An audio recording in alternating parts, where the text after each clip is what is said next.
So today we are going to study the fourth form of business organization that is known as cooperative organization. So इसमें हम लोग पढ़ने वाले हैं पूरी चीजें, इसकी meaning, features, merits, demerits, and yes, also the types of the cooperative organization, or we can say that cooperative societies. So this cooperative organization is also known as cooperative society. So इसीलिए हमने और करके इसमें लिख दिया है कि ये इसी को ही कहा जाता है। जैसा कि इसका नाम ही है कोऑपरेटिव सोसाइटी या कोऑपरेटिव ऑर्गेनाइजेशन, सो ये क्लियरली बताता है कि ये कुछ सोसाइटी है या ये कोई ग्रुप है। तो ये ग्रुप है, कितने मेंबर्स या कितने होने चाहिए, तो चलिए उसको देख लेते हैं। So minimum there are minimum 10 members तो होने ही चाहिए टू फॉर्म दिस सोसाइटी और ऑर्गेनाइजेशन। इस ऑर्गेनाइजेशन को फॉर्म करने के लिए मिनिमम 10 पर्सन इज मस्ट, लेकिन ज्यादा हो सकते हैं कितने भी, लेकिन मिनिमम 10 होंगे तभी ये कोऑपरेटिव सोसाइटी या कोऑपरेटिव ऑर्गेनाइजेशन फॉर्म होता है। तो मिनिमम 10 मेंबर्स आर मस्ट। सो इसके लिए जितने भी मेंबर्स हैं उनकी खुद की इच्छा होनी चाहिए उस कोऑपरेटिव सोसाइटी में पार्ट लेने की, इसीलिए इसको कहा गया है वॉलेंट्री एसोसिएशन। वॉलेंट्री एसोसिएशन की उनकी खुद की इच्छा होनी चाहिए उस सोसाइटी या उस कोऑपरेटिव ऑर्गेनाइजेशन में पार्ट लेने की। यहाँ पर कोई आपको जबरदस्ती इसमें नहीं ला सकता, तो ये उनकी खुद की इच्छा होगी। अब जो हमने पिछले जितने भी तीनों फॉर्म्स ऑफ बिजनेस ऑर्गेनाइजेशन पढ़े हैं उसमें हम लोगों ने ये क्लियरली मेंशन था कि उस बिजनेस को रजिस्टर करवाना इज कंपलसरी और नॉट। तो यहाँ पर भी सेम चीज आती है कि क्या ये जो सोसाइटी जो फॉर्म हो रही है इसको रजिस्टर कराना इज कंपलसरी और नॉट। तो यहाँ फिर से हम बता दे रहे हैं, इसका रजिस्ट्रेशन इज यस कंपलसरी। यहाँ पर इसको रजिस्टर कराना कंपलसरी है, वॉलेंट्री नहीं है, कंपलसरी है, मतलब बहुत जरूरी है, इसको आपको रजिस्टर करवाना ही है। तो जल्दी से इसको सम अप कर लेते हैं। जो कोऑपरेटिव सोसाइटी है ये एक ग्रुप है, ग्रुप का फॉर्मेशन है, और ये जो ग्रुप का फॉर्मेशन है ये मिनिमम इसमें 10 मेंबर्स तो होने ही चाहिए, ज्यादा हो सकते हैं, और इनमें जितने भी मेंबर्स हैं ये उनकी खुद की इच्छा होनी चाहिए उसमें पार्ट लेने की, तो इसीलिए वॉलेंट्री एसोसिएशन है, उनकी खुद की इच्छा होगी। नेक्स्ट, ये जो कोऑपरेटिव सोसाइटी या ये ऑर्गेनाइजेशन जो हम फॉर्म कर रहे हैं इसको कंपलसरी हमें रजिस्टर करवाना ही है। जैसे कि हम लोगों ने पार्टनरशिप में पढ़ा था कि पार्टनरशिप फॉर्म को कंपलसरी नहीं है कि उसको रजिस्टर कराना, लेकिन डिजायरेबल है। लेकिन यहाँ पर क्लियरली मेंशन है कि कोऑपरेटिव सोसाइटी जो है उसको हम लोग को रजिस्टर करवाना ही है, तभी वो ये फॉर्म होगा, नहीं तो फॉर्म नहीं हो सकता। Now it is clear. तो अभी हम लोग नेक्स्ट देखते हैं। अब हम लोग इसमें देखने वाले हैं कि इसका मेन मोटिव क्या है, इसको हम लोग फॉर्म ही क्यों किए हैं, कोऑपरेटिव सोसाइटी या कोऑपरेटिव ऑर्गेनाइजेशन का फॉर्मेशन क्यों किया गया है। तो इसका मेन मोटिव क्या है, क्या इसका मोटिव अर्निंग प्रॉफिट है? इसका मोटिव अर्निंग प्रॉफिट नहीं है। क्यों नहीं है? क्योंकि जितने भी हम लोग पढ़ते आ रहे हैं उन सबका मेन मोटिव यही था कि प्रॉफिट अर्न करना है, लेकिन ये जो कोऑपरेटिव सोसाइटी है इसका अर्निंग प्रॉफिट नहीं है। ये क्या प्रोवाइड कराते हैं, तो ये प्रोवाइड कराते हैं म्यूचुअल हेल्प। अब ये हेल्प किसको प्रोवाइड करेंगे, हेल्प ये प्रोवाइड करेंगे जितने भी मेंबर्स हैं वो सारे मेंबर्स एक दूसरे को हेल्प प्रोवाइड कराते हैं, whether in the form of financially और in the form of emotionally, वो उनको हेल्प प्रोवाइड कराते हैं जितना उनसे पॉसिबल हो सकता है। जैसे कि हमने बताया था कोऑपरेटिव ऑर्गेनाइजेशन थोड़ी सी अलग फॉर्म ऑफ ऑर्गेनाइजेशन है, तो इसका मेन मोटिव प्रॉफिट अर्निंग नहीं है। इसका मेन मोटिव क्या है, to provide the mutual help to the members of the cooperative society. जितने भी सोसाइटी में जितने भी मेंबर्स होंगे उन सबको उनको वो हेल्प प्रोवाइड कराती है। और एक चीज और, इसमें इनका मेन प्रिंसिपल, किस प्रिंसिपल पर वर्क करते हैं इन लोग, तो याद रखिएगा इनका मेन प्रिंसिपल ये है, each for all and all for each. मतलब जैसे कि हमने बोला ये म्यूचुअल हेल्प प्रोवाइड कराता है, तो वही एक मेन बेसिक प्रिंसिपल पर ये वर्क करते हैं कि ईच फॉर ऑल, सबके लिए, एंड ऑल फॉर ईच। तो ये मेन बेसिक प्रिंसिपल इन लोग फॉलो करते हैं कोऑपरेटिव ऑर्गेनाइजेशन में। आई होप अब आप लोग को कोई डाउट नहीं होगा, मीनिंग बहुत क्लियर है। क्या है, कोऑपरेटिव ऑर्गेनाइजेशन एक ग्रुप है, मिनिमम इसमें 10 मेंबर्स होते हैं, और जितने भी मेंबर्स होंगे वो उनकी खुद की इच्छा होनी चाहिए, तो वॉलेंट्री एसोसिएशन है। अब ये जो फॉर्मेशन है इसका रजिस्ट्रेशन बहुत जरूरी है, कंपल्सरी कंपलसरी है। नेक्स्ट हमने बात की मोटिव क्या है। मोटिव अर्निंग प्रॉफिट तो नहीं है, तो फिर क्या है, इनको सर्विस प्रोवाइड कराते हैं, म्यूचुअल हेल्प प्रोवाइड कराते हैं। नेक्स्ट हम लोगों ने बात की प्रिंसिपल्स, तो प्रिंसिपल्स इसमें क्या है, each for all and all for each. Very simple, तो हमने मीनिंग कंप्लीट कर ली। अब इसी से ही कनेक्टेड हमारे फीचर्स हैं, तो उनको भी जल्दी से कवर कर लेते हैं। तो अब चलते हैं फीचर्स पढ़ लेते हैं। फीचर्स में हम लोग का फर्स्ट पॉइंट, जैसे हम लोगों ने मीनिंग पढ़ी थी, सिमिलरली उसी से ही हम कुछ पॉइंट्स निकाल करके और हम अपने फीचर्स क्रिएट कर लेते हैं। पहला हो जाएगा वॉलेंट्री एसोसिएशन है, इसमें कोई जोर जबरदस्ती नहीं है इसका फॉर्मेशन में, इसीलिए वॉलेंट्री एसोसिएशन है। ठीक है, क्लियर है। नेक्स्ट वॉलेंट्री एसोसिएशन क्लियर होगा, I hope so.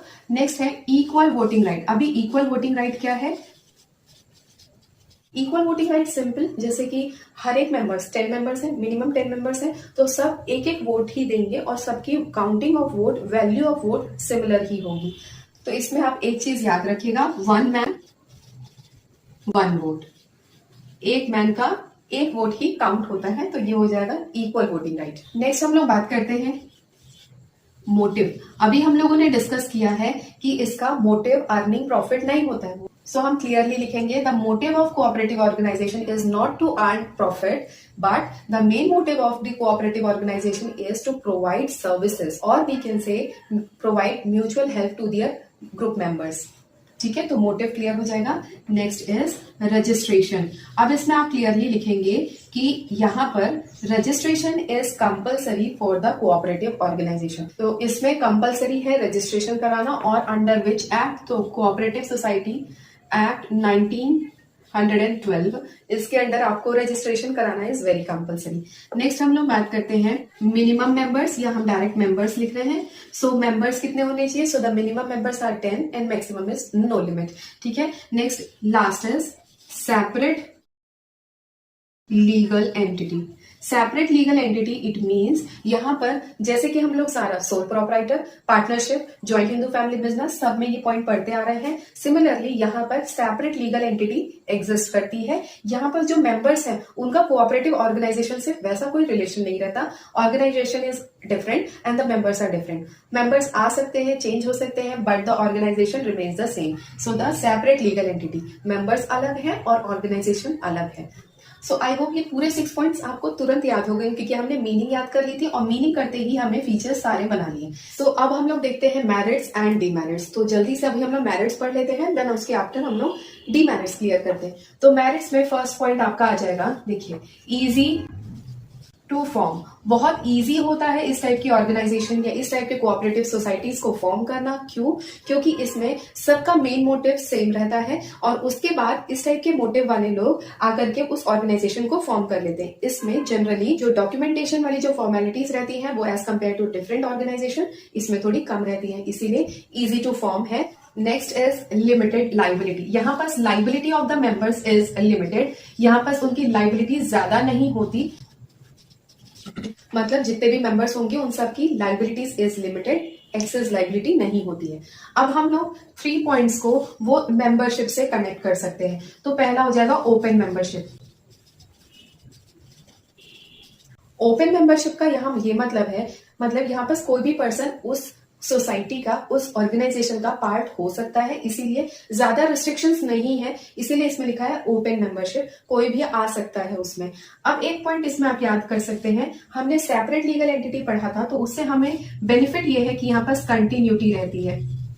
Continuity in the sense, अगर वो 10 मेंबर्स हैं तो वो 10 मेंबर्स में अगर कोई किसी की डेथ या किसी की तबीयत खराब भी हो जाती है और या कोई इंसॉल्वेंट हो जाता है, तो क्या वो कोऑपरेटिव ऑर्गेनाइजेशन बंद हो जाएगा? कभी नहीं बंद होगा। क्यों? क्योंकि उसमें मेंबर्स ओपन मेंबरशिप के थ्रू बहुत से लोग आ सकते हैं, कुछ लोग जा भी सकते हैं, और इसमें क्या रहेगा, उसकी कंटिन्यूटी फॉर्मेशन रहती ही है, क्योंकि वो सेपरेट लीगल एंटिटी है। तो किसी को 10 लोगों के बेसिस पर वो ऑर्गेनाइजेशन डिपेंड नहीं होती, वो मेंबर्स चेंज होते जाएंगे, लेकिन वो ऑर्गेनाइजेशन या वो सोसाइटी कंटिन्यूअसली फॉर्म रहेगी। अब जितने भी मेंबर्स थे उन सबके पास उनकी इक्वल वोटिंग राइट्स था। तो इक्वल वोटिंग राइट्स के लिए आप लोग पॉइंट लिख सकते हैं मेरिट्स में, या तो इक्वल वोटिंग राइट्स भी लिख सकते हैं या आप इसमें लिख सकते हैं डेमोक्रेटिक सेटअप। डेमोक्रेटिक सेटअप का मतलब यहाँ पर ये है, जैसे कि डेमोक्रेसी में हर एक पर्सन के लिए एक वोटिंग राइट्स है या वन मैन वन वोट है। सिमिलरली इन कोऑपरेटिव ऑर्गेनाइजेशन वही प्रिंसिपल पर ये भी फॉर्म करता है, इसीलिए डेमोक्रेटिक सेटअप की बात की गई है। So these are the merits of cooperative organization: easy to form, limited liabilities और open membership, next is continuity and last is democratic setup. I hope ये आप लोग को क्लियर हो गए होंगे। तो चलिए चलते हैं, हम लोग डीमेरिट्स पढ़ लेते हैं। इसी को ही हम लोग डीमेरिट्स को डिसएडवांटेजेस भी बोलते हैं या लिमिटेशंस भी बोलते हैं। तो जल्दी से इसको कवर कर लेते हैं। डीमेरिट्स पढ़ लेते हैं। सो तो first is limited capital.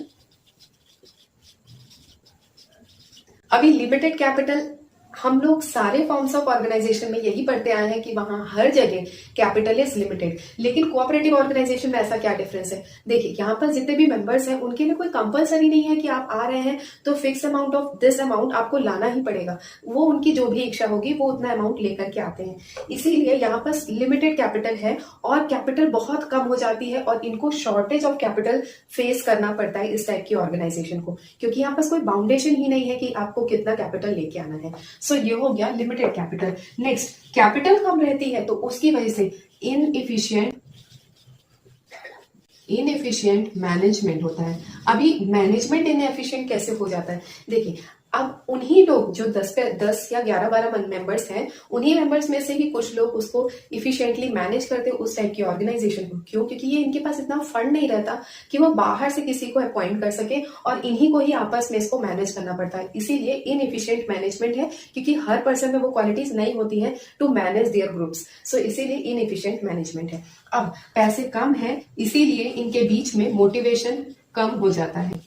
No motivation लिखा है, मतलब इनके पास इतने सफिशिएंट पैसे नहीं है या इतने सफिशिएंट फंड नहीं है कि वो एक दूसरे को इंसेंटिव्स दे करके मोटिवेट कर सके और वर्क को आगे बढ़ा सके। इसीलिए नो मोटिवेशन लिखा है। अब देखिए, सबको हमने कैपिटल से ही कोरिलेट किया है। कैपिटल लेस कैपिटल था, अभी वो कैपिटल लेस था इसीलिए इनएफिशिएंट मैनेजमेंट था। मैनेजमेंट अच्छे से हो नहीं पा रहा है। मोटिवेशन, हम motivation in the form of money ही देते हैं जनरली, तो वो हमारे पास फंड है ही नहीं तो हम मोटिवेशन कैसे देंगे? नेक्स्ट इज फोर्थ भी हम उसको मनी से कनेक्ट कर सकते हैं कि यहाँ पर हमारे पास फंड कम है इसीलिए कॉन्फ्लिक्ट हो जाते हैं।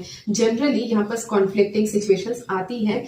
वो क्यों आती है? रीजन ये है क्योंकि यहाँ पर जो मेंबर्स हैं डिफरेंट बैकग्राउंड से आते हैं और ये सारे मेंबर्स के अपने अपने ओपिनियंस रहते हैं। जितने ज्यादा मेंबर होंगे उतने ज्यादा कॉन्फ्लिक्ट होगा। हम लोगों ने पार्टनरशिप में भी कॉन्फ्लिक्ट वाला पॉइंट पढ़ा था। सिमिलरली कोऑपरेटिव ऑर्गेनाइजेशन में तो 10 मेंबर्स हैं, मिनिमम 10 तो है ही, ज्यादा भी हो सकते हैं, इसलिए कॉन्फ्लिक्टिंग सिचुएशंस यहाँ पर होती है।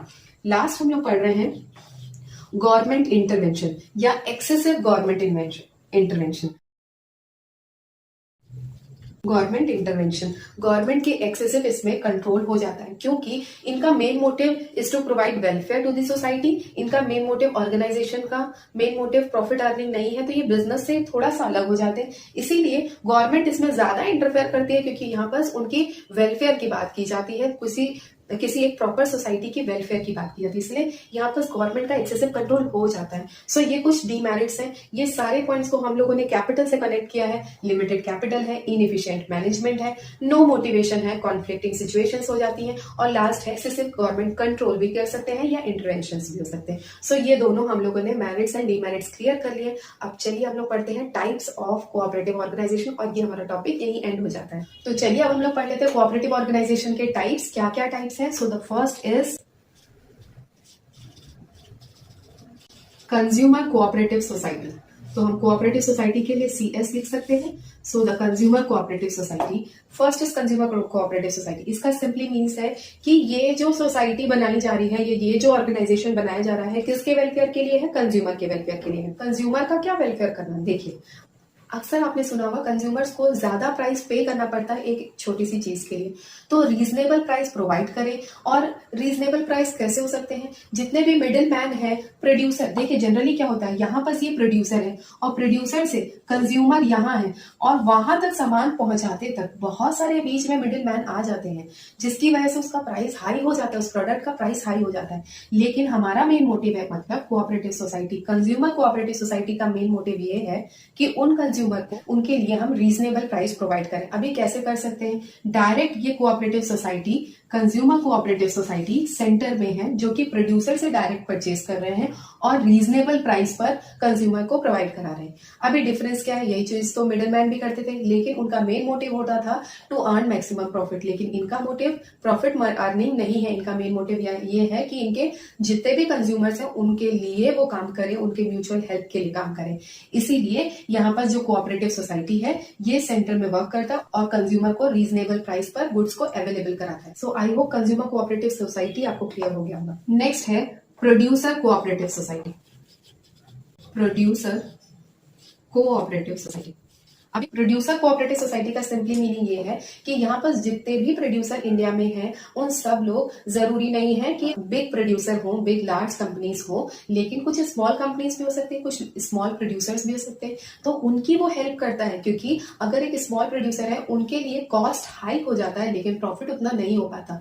ये जनरली जो है स्मॉल प्रोड्यूसर्स की हेल्प करता है कि वो उनको जितने भी प्रॉब्लम्स आते हैं मार्केट में उस प्रोडक्ट को लाने से रिलेटेड कॉस्ट बियर करना पड़ता है, तो वो उन सारे प्रोड्यूसर्स की हेल्प करता है और उनके लिए ये सोसाइटी बनाई गई है। नेक्स्ट इसी से ही आप रिलेट कर सकते हैं, ये सी फॉर कोऑपरेटिव मार्केटिंग सोसाइटी।